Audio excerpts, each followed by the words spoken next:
تو پچھلے کچھ ہفتوں سے میں سوچ رہا تھا کہ ایک ویڈیو بناؤں، ایک جنرل اپڈیٹ یا بک ریکمنڈیشنز پہ ویڈیو، یا کسی ایجوکیشنل ٹاپک پہ ویڈیو، لیکن بہت سی وجوہات کی وجہ سے میں ویڈیو نہیں بنا سکا، پرائمریلی بیکاز آف یونیورسٹی۔ اب میں کمپیوٹر سائنس کے لاسٹ ایئر میں ہوں اور میں فائنل ایئر پروجیکٹ پہ کام کر رہا ہوں، تو اس کی وجہ سے مجھے ٹائم نہیں ملتا بناؤں۔ لیکن اس ویڈیو کے بعد میں بالکل ریگولر ہوں اور میں کوشش کروں گا کہ ہفتے میں ایٹ لیسٹ 2 ویڈیوز میں اپلوڈ کروں۔ لیکن ان پاسٹ ویکس میں نے کچھ کام بھی کیا۔ میں ایون پوڈ کاسٹ پہ گیا اور اس کے علاوہ میں نے مزمل حسن کے ساتھ بھی ایک پوڈ کاسٹ ریکارڈ کی۔ اس ویڈیو میں چاہتا ہوں کہ ایون پوڈ کاسٹ پہ میں نے جو باتیں کی، جو آرگیومنٹس میں نے پریزنٹ کیے، اس کے حوالے سے جو ریفرنسز ہیں بیسیکلی جن کتابوں کو میں نے کوٹ کیا، میں چاہتا ہوں کہ میں وہ آپ کے ساتھ شیئر کروں۔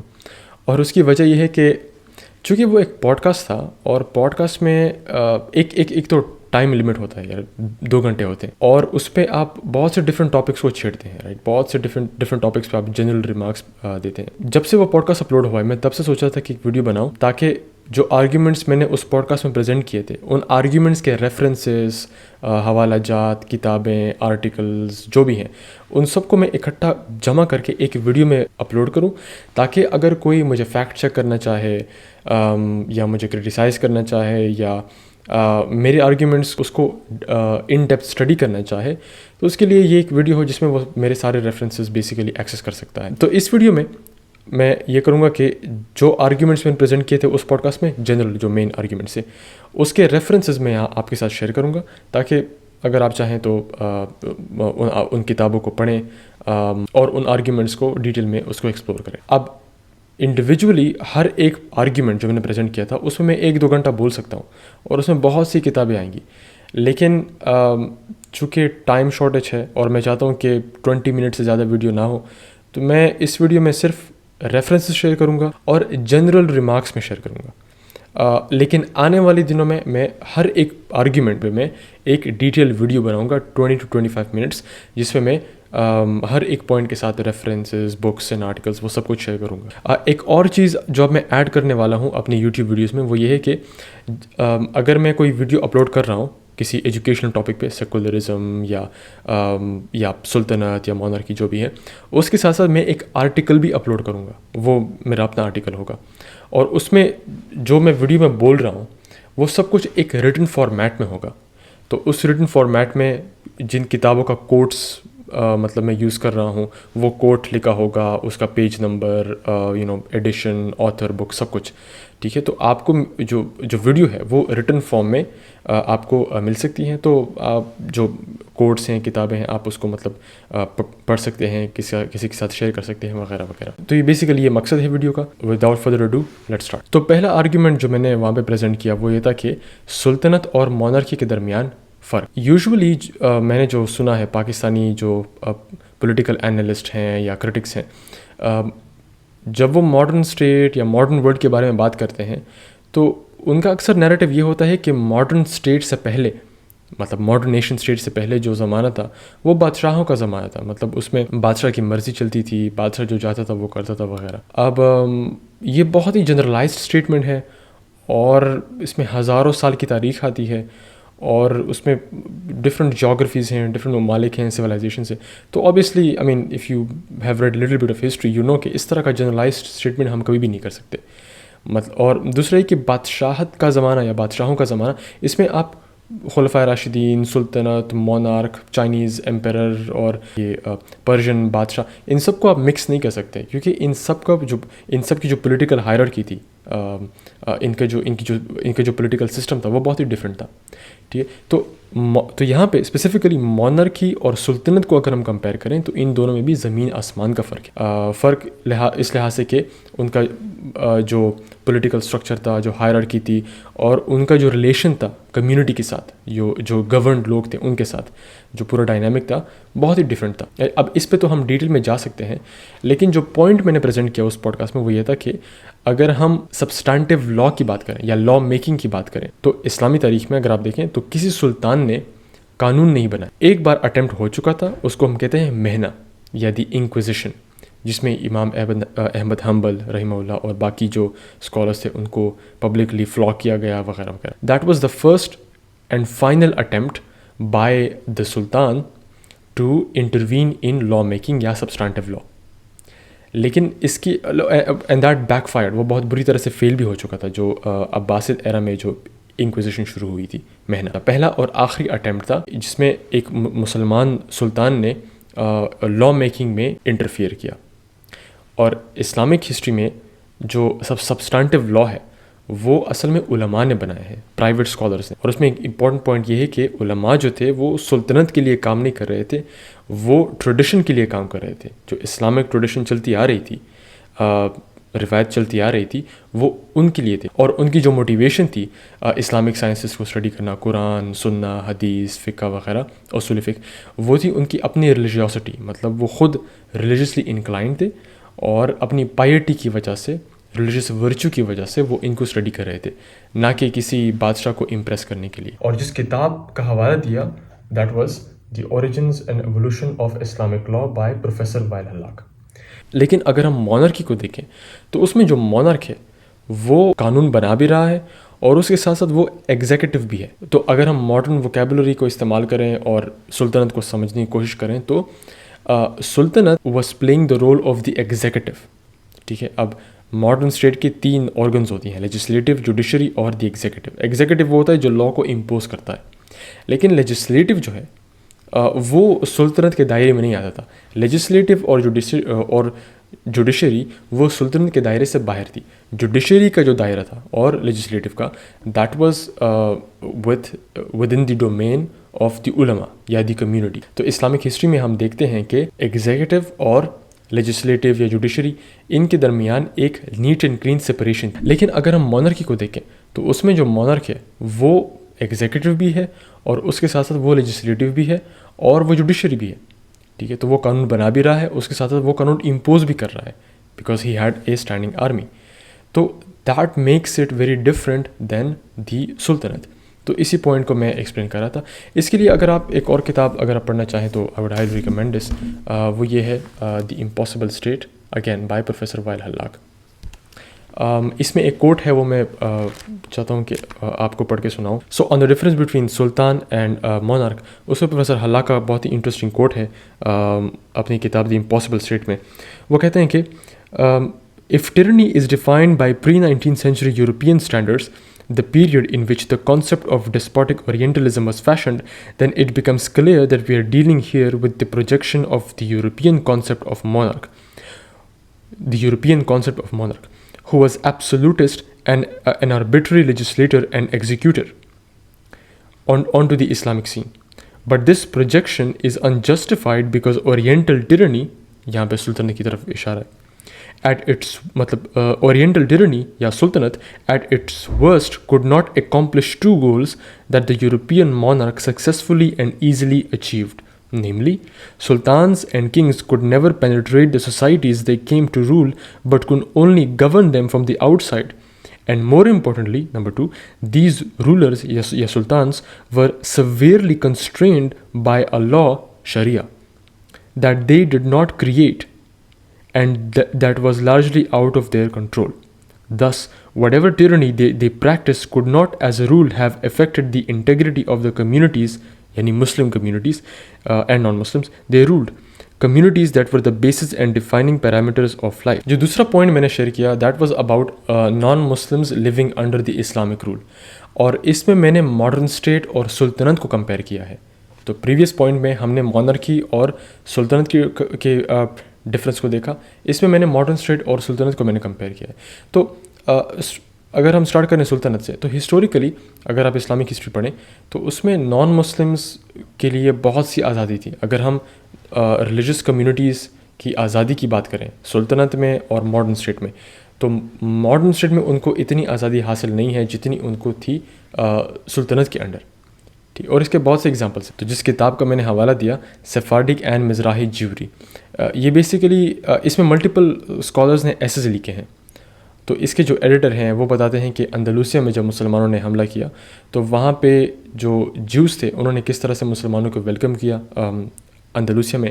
اسی طرح پروفیسر فرینکوپان بھی کہتے ہیں اپنی کتاب دی سلک روڈس کے اسٹارٹ میں، یہ آپ کوٹس پڑھ سکتے ہیں. اس میں وہ کہتے ہیں کہ ایجپٹ میں اور باقی مڈل ایسٹ میں جب مسلمان ایکسپینڈ کر رہے تھے تو جیوز کا ایک پازیٹیو پرسپیکٹیو تھا مسلمانوں کے. اور یہ صرف یہاں تک محدود نہیں ہے. جب 1492 میں جب انکویزیشن ہوتی ہے, جب جوز کو اسپین سے نکالا جاتا ہے, تو آٹومن امپائر کے جو سلطان تھے, سلطان بیزد II, وہ ان کو باقاعدہ انوائٹ کرتے ہیں اور وہ ان کو زمینیں دیتے ہیں کہ آپ اپنے لیے یہاں پہ گھر بنائیں. اور وہ اور وہ کرسچن رولرس کو باقاعدہ ٹانٹ کرتے ہیں. اسی طرح سے نارتھ افریقہ میں بھی جوز جو ہیں وہ سیٹل ہوتے ہیں. اور سفارڈی اینڈ مزراحی جیوری کا جو چیپٹر 2 ہے, اس میں آپ یہ بھی پڑھیں گے کہ جوز کا اپنا کورٹس ہوا کرتے تھے, بیت دین. اسی طرح سے اگر ہم مغل انڈیا کی بات کریں تو بہت سے ہندو پریکٹسز جن کو برٹش امپائر نے بین کیا تھا, فار ایگزامپل سٹی کا جو پریکٹس تھا, اس کو اورنگزیب اور اکبر, بالکل اس سے پہلے جو دلی سلطنت ہوا کرتی تھی, ان سب نے اس کو الاؤ کیا تھا. مطلب جو نان مسلم کمیونٹیز رہ رہی تھیں اسلامک رول کے انڈر, وہ بیسیکلی سیلف گورنڈ تھے, وہ آٹونومس تھے. ایک میڈیول سٹی میں کمیونٹی جو اس طرح کی ریلیجیس کمیونٹیز ہوا کرتی تھیں, وہ اپنے علاقوں میں رہتی تھیں, اپنے کوارٹرز میں رہتی تھی, اور ان کوارٹرز میں وہ سیلف گورنڈ تھی, وہ آٹونومس تھی. ہاں, سلطان کا رول ان جگہوں پہ, ان پوائنٹس پہ افیکٹو تھا اگر وہ کوئی پبلک پلیس ہو. تو for example market is a good example of a public space. اب اس طرح کی پبلک اسپیس میں سلطان کا جو قانون تھا, سلطان کا رول افیکٹو تھا, اور اس میں مسلمانوں کی سپیریورٹی سمبولیکلی شو کرنا ہوتی تھی. تو فار ایگزامپل آپ نے سنا ہوگا کہ نان مسلمس کو بولا جاتا تھا کہ آپ ایک خاص قسم کا کپڑا پہنیں یا کوئی بینڈ پہنیں تاکہ یہ ظاہر ہو کہ آپ نان مسلم ہیں. تو سمبولیکلی اس لحاظ سے مسلمانوں کی سپیریورٹی وہ شو کرتے تھے پبلک اسپیسز میں. لیکن اگر وہ اپنے کوارٹرز میں ہیں تو وہ اپنے کلچر, اپنے مذہب کو جس طرح سے چاہیں وہ پریکٹس کریں. اس میں پھر جو سلطنت ہے وہ اس میں کوئی انٹرفیئر نہیں کر سکتا. تو یہ ان کو آزادی تھی. اچھا, ماڈرن اسٹیٹ میں پھر مذہبی جو کمیونٹیز ہیں ان کو آزادی حاصل نہیں ہے, کیونکہ اس کی پرائمری وجہ یہ ہے کہ ماڈرن اسٹیٹ ایک سینٹرلائزڈ اتھارٹی ہے, اور ماڈرن اسٹیٹ کے باؤنڈریز کے اندر کوئی اور ساورنٹی نہیں ہو سکتی, کوئی اور سیلف گورنمنٹ نہیں ہو سکتی. جبکہ سلطنت میں ایسا نہیں ہے, کوئی اس طرح کی سینٹرلائزیشن ہمیں نہیں ملتی. نان مسلم کمیونٹیز جو ہیں, پھر وہ جتنے بھی ہو, زورااسٹریئنز, کرسچنز, جوز, جو بھی ہیں, وہ اپنے طریقے سے رہ سکتے ہیں. صرف پبلک اسپیسز میں لاز ہیں وہ افیکٹو ہوں گے, اور اس میں پھر ان پہ کچھ ریسٹرکشنز ہوگی. اور اس کے ساتھ یہ بھی ہوگا کہ سمبولیکلی مسلمانوں کی جو سپیریورٹی ہے وہ شو ہوگی. اور اس کی اگر میں ایگزامپل دوں, انلائٹمنٹ ایرا میں جب ٹالریشن پہ ڈیبیٹ چل رہی تھی, کہ کرسچنس کی آپس میں جب ڈیبیٹ چل رہی تھی ٹالریشن پہ, کہ ہمیں دوسروں سیکٹس کو ٹالریٹ کرنا چاہیے وغیرہ, اس میں اسلام اور آٹومن امپائر کی وہ ایگزامپل دیتے تھے ٹالریشنسٹ. اور وہ یہ کہتے تھے کہ جس طرح سے آٹومن امپائر نے باقی مذاہب کے لوگوں کو آزادی دی ہوئی ہے کہ وہ اپنے گرجا گھر بنائیں یا مندر بنائیں, اسی طرح سے ہمیں بھی اس کو ایمیولیٹ کرنا چاہیے. اور یہ کتاب ہے John Locke, toleration and early enlightenment culture, یہ آپ کوٹ پڑھ سکتے ہیں. تو اس میں وہ باقاعدہ کہتے ہیں کہ Islam was central to the tolerationist debate in the early 18 یا 17 سینچری. اب اگین اس کو میں ڈیٹیل میں ایکسپلین کر سکتا ہوں, اور بہت سی اور کتابیں ہیں, لیکن the main point that I want to share is کہ سلطنت جو ہے وہ ڈی سینٹرلائزڈ ہے, اتنی سینٹرلائزڈ نہیں ہے. اور اس میں جو نان مسلم کمیونٹیز ہیں ان کو آزادی ہے کہ وہ اپنے طور پہ زندگی گزاریں, ان کا جو کلچر ہے, ان کی جو ریلیجیس ریچولز ہیں, جو پریکٹسز ہیں, وہ امپلیمنٹ کریں. وہ اپنے بچوں کو جس طرح سے بڑا کرنا چاہیں, جو تربیت دینا چاہیں وہ دے سکتے ہیں, جس طرح کی ایجوکیشن دینا چاہیں وہ دے سکتے ہیں. یہ ساری آزادی ان کو ہے. صرف پبلک اسپیسز میں, پبلک پوائنٹس میں, چونکہ اس میں مسئلہ ہے کہ ہر مذاہب کے لوگ وہاں پہ آتے ہیں, تو جب وہ آتے ہیں تو مطلب تو رول مینٹین کرنے کے لیے پھر سلطان ہے وہ انٹروین کرتا ہے. تو ان پبلک پوائنٹس میں پھر سلطانی جو رول ہے وہ افیکٹو ہوتا ہے, اور اس میں مسلمانوں کی سپیریورٹی شو ہوتی ہے سمبولیکلی. لیکن جب یہی نان مسلمس اپنے علاقوں میں جاتے ہیں پھر وہ دے آر آل فری. لیکن ماڈرن اسٹیٹ میں چونکہ یہ ایک سینٹرلائزنگ ٹائپ آف سسٹم ہے, اس میں اور دوسرا یہ کہ وہ اپنے باؤنڈریز کے اندر کسی دوسری اینٹی کو ریکگنائز نہیں کرتا, سوورن اینٹی کو ریکگنائز نہیں کرتا. تو یہی وجہ ہے کہ یہاں پہ ہم دیکھتے ماڈرن اسٹیٹ میں ہم دیکھتے ہیں کہ کرسچنس ہوں, جوز ہوں, مسلمس ہوں, ان کو وہ آزادی نہیں ہے کہ وہ اپنے مذہبی طور طریقے سے زندگی گزاریں, اپنے مذہبی لاس کو بھی امپلیمنٹ کریں وغیرہ وغیرہ. تو this is the difference between modern state and سلطنت. جو لاسٹ پوائنٹ میں نے شیئر کیا وہ تھا یورپین ہسٹری میں سائنس اور ملٹری کا ریلیشن شپ, اور وہ کس طرح سے ڈیولپ ہوا. جو لاسٹ پوائنٹ میں نے شیئر کیا وہ تھا یورپ کی تاریخ میں ملٹری اور سائنس کا ریلیشن اور یہ کس طرح سے ڈیولپ ہوا. تو جنرلی پہلے میں کتابیں شیئر کر دیتا ہوں. تو یہ کتاب ہے دا ویئرڈسٹ پیپل ان دا ورلڈ. آپ یہ پڑھ سکتے ہیں. This is something that I quoted. اس کے علاوہ یہ کتاب ہے the scientific way of warfare by Antonio. اس کے علاوہ یہ ایک اور کتاب ہے, بہت اچھی کتاب ہے یہ, war and society in early modern Europe. اور lastly the rise and decline of the state. یہ بہت انٹرسٹنگ کتاب ہے. تو بیسیکلی ہم دیکھتے ہیں یورپ کی تاریخ میں کہ 12th سینچری کے بعد 1100 کے بعد جنگوں میں اضافہ ہوتا ہے. اب جنگوں میں اضافہ ہونے کی وجہ سے جو اسٹیٹ یا امپائر کہہ لیں, اب سوال ہی پیدا ہوتا ہے کہ یورپ کی ہسٹری میں ایسا کیوں ہے کہ وہاں پہ جنگیں زیادہ ہونے لگی. تو اس کا ایک آنسر تو یہ ہے کہ وہاں پہ ریسورسز کی بہت کمی تھی. یہی وجہ ہے کہ اگر آپ دیکھیں تو جو نارتھ ویسٹرن یورپ ہے, France, Germany, England, Portugal, Spain اور یہی وہ ممالک ہیں موسٹلی. تو نارتھ ویسٹرن یورپ کے جو ممالک ہیں انہوں نے افریقہ, ایشیا, انڈیا اور دا نیو ورلڈ اس کو کانکر اور کولونائز کرنا شروع کیا. اور اس کی وجہ یہ تھی کہ وہاں کے یہ جو علاقہ تھا یہ ہمیشہ سے کٹ آف رہا ہے. مطلب اگر ہم China, central Asia, south Asia, Pacific سے لے کر میڈیٹرینین تک یہ علاقہ جتنا بھی ہے, اس میں نارتھ افریقہ آتا ہے, ایشیا آتا ہے, اس میں جو ٹریڈ روٹس تھیں وہ آرگینک تھی ہسٹوریکلی. یہ ہزاروں سال پرانی ہے اور یہ ٹریڈ روٹس کبھی نارتھ ویسٹرن یورپ کی طرف نہیں جاتی. یہی وجہ ہے کہ نارتھ ویسٹرن یورپ ہسٹوریکل اگر آپ اس کو دیکھیں تو یہ ہمیشہ بیک واٹرز تھا. اس کی طرف کوئی دیکھتے بھی نہیں تھا. ایون رومنز نے جب اس کو کانکر کیا وہ اس کو اتنی حیثیت نہیں دیتے تھے. ان کے رومنس کے لیے بھی, گریکس کے لیے بھی پرشیا اور سینٹرل ایشیا, یہ جو نارتھ افریقہ, ان علاقوں کی بہت اہمیت تھی. تو نارتھ ویسٹرن یورپین اسٹیٹس کا ہمیشہ سے گول یہی رہا تھا کہ وہ ان ٹریڈ روٹس کو, جس کو ہم سلک روڈس کہتے ہیں, یہاں پہ انٹروین کریں. تو یہ وجہ ہے کہ یہ علاقہ ہمیشہ بیک واٹرس تھا. اب اسی ریسورسز کی کمی کی وجہ سے اور ٹریڈ روٹس نہ ہونے کی وجہ سے یہاں پہ جنگیں زیادہ ہونے لگی, کیونکہ ریسورسز کم تھی. تو ریسورسز کی کم ہونے کی وجہ سے جنگیں زیادہ ہونے لگی. اب 12th سینچری کے بعد جنگیں زیادہ ہونے لگی, کمپٹیشن زیادہ تھا, اور اس کی وجہ سے ملٹری پہ فوکس زیادہ ہونے لگا. کیونکہ جتنی ملٹری اسٹرانگ ہوگی اتنا وہ جنگی جیتیں گے, اور جنگ جیتیں گے تو اتنا ہی وہ ریسورسز ایکوائر کر سکیں گے اپنے اسٹیٹ کے لیے, کیونکہ کمپٹیشن ریسورسز پہ تھی. اب ہوتا یہ ہے کہ جیسے ہی اسٹیٹ کا فوکس ملٹری کی طرف زیادہ ہوتا جا رہا ہے, جتنی بھی جو سائنٹیفک پروڈکٹیوٹی بھی ہو رہی ہے وہ بھی اسی ملٹری کو امپروو کرنے کے لیے ہو رہی ہے. یہی وجہ ہے کہ نیوٹن, آئلر, گیلیلیو نے جو امپورٹنٹ بہت سے ان کی جو امپورٹنٹ اچیومنٹس ہیں ان کے پیچھے ملٹری ایمبیشنس تھیں. مطلب وہ یہ اسٹڈی کر رہے تھے کہ آرٹیلری کو کس طرح سے امپروو کریں, کون سے مٹیریل ہم استعمال کریں, اور اس میں ڈیویشن کے کازز کیا ہیں. تو فار ایگزامپل اگر آپ بلٹ فائر کریں تو وہ کون سا مٹیریل استعمال ہم کر سکتے ہیں جس سے ڈیویشن کم ہو, یا ڈیویشن کے کازز کیا ہیں وغیرہ, پروجیکٹائل, یہ جتنی بھی چیزیں جو ہم 9th اور 10th گریڈ فزکس میں پڑھتے ہیں, ان سب کی شروعات اصل میں ملٹری سے ہوئی تھی. یہ جتنے بھی سائنٹسٹ ہیں ان کا مطلب کہنے کہ one of the primary motivations was to improve the military. تو یہاں پہ نیوٹن بھی آتا ہے اور باقی سائنٹسٹ بھی آتے ہیں. ٹھیک ہے, اب یہاں پہ سائنس اور ملٹری کا ریلیشن بہت اسٹرانگ ہو جاتا ہے. اب مسلم ورلڈ میں اگر ہم بات کریں تو مسلم اسٹرانومرز جو ہیں وہ مطلب اسٹرانومی کو اسٹڈی کر رہے ہیں, فزکس کو اسٹڈی کر رہے ہیں, لیکن وہ ملٹری یا اسٹیٹ کو امپروو کرنا اس کے لیے وہ نہیں کر رہے ہیں, وہ اپنی مطلب کیوریوسٹی کو سیٹسفائی کرنے کے لیے سب کچھ کر رہے ہیں. یہی وجہ ہے کہ اتنی انسٹیٹیوشنلائزیشن ہمیں نہیں دیکھنے کو ملتی اسلامک ورلڈ میں. جہاں تک سائنس کا تعلق ہے, اتنی انسٹیٹیوشنلائزیشن ہمیں نہیں ملتی جتنا ہمیں ویسٹ میں ملتی ہے. اور ویسٹ میں اس وجہ سے ہے کیونکہ پورا اسٹیٹ سائنٹیفک انٹرپرائز میں شامل ہو گیا تھا, اور اس کی وجہ کیا تھی, لائک آئی سیڈ, ملٹری کو ایڈوانس کرنا, دیٹ واز دا گول. لیکن مسلم ورلڈ میں ڈائنامک ہی ڈفرینٹ ہے.